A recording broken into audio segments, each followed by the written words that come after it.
Montpellier, ce samedi, une journée entièrement dédiée au bien-être animal proposée justement par la ville de Montpellier. Ça s'appelle Cœur Animal, sensibiliser à l'adoption, mais aussi la façon de traiter les animaux. Telle sera l'ambition de cette journée. Edina Aritsegui est adjoint au maire de Montpellier, les délégués au bien-être animal. Il était notre invité ce matin à 7h40 en compagnie d'Alix Vitrou. Je vous propose tout de suite de les réentendre. Edina Aritsegui, bonjour. Oui, bonjour. Samedi, place du Nombre d'Or à Antigone, il y a une journée spéciale à Montpellier, c'est la journée Cœur Animal. Qu'est-ce qui va se passer ?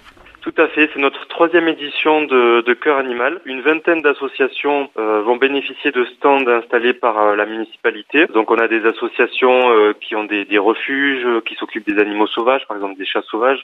On a la SPA, des animaux de ferme, les NAC, les animaux sauvages. Et après on a aussi des associations qui œuvrent à développer le droit des animaux, à éveiller les consciences, à informer le public sur la sentience des animaux, le fait qu'ils aient la capacité à ressentir de la joie, mais aussi de la peine, de la souffrance, et donc faire comprendre au public que notre comportement, notre consommation a un impact sur eux et qu'on peut adopter un mode de vie qui est bienveillant et qui ne fait pas souffrir les animaux.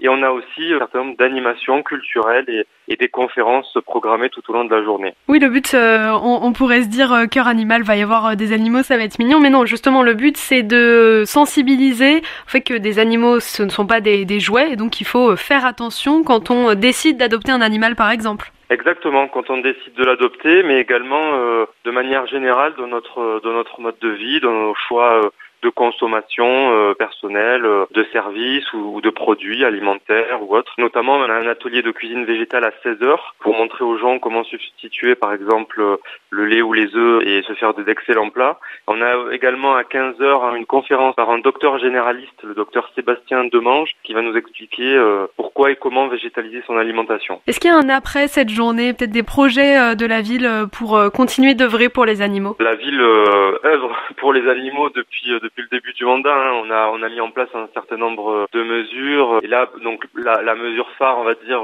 qui est à venir dans les prochaines années, c'est on est en train de travailler sur un hôpital pour les animaux sauvages, parce qu'il faut savoir que les animaux sauvages ont aussi besoin de soins. Malheureusement, on en trouve parfois des blessés. Et les structures associatives qui s'occupent des animaux sauvages, donc on en a 2, il y a la LPO à Villeveyrac et Goupil Connexion à La Roque, sont souvent saturés, sont un petit peu loin, donc c'était important, ça va être une première en France, enfin à ma connaissance, qu'une collectivité finance un hôpital pour les animaux sauvages. Donc d'ailleurs la peinture qui va être réalisée par l'artiste Sly de 10h à 18h sera ensuite destinée à être présentée dans notre hôpital pour les animaux sauvages.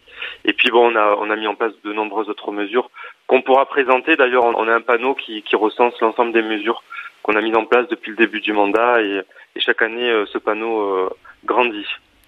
Plusieurs mesures donc de la ville pour protéger les animaux, ce projet d'hôpital pour les animaux sauvages et puis cette journée, on se donne rendez-vous samedi, c'est place du Nombre d'Or à Antigone. Merci à vous Edina Aritsegui, je rappelle que vous êtes adjoint au maire délégué au bien-être animal. Merci d'avoir répondu à nos questions.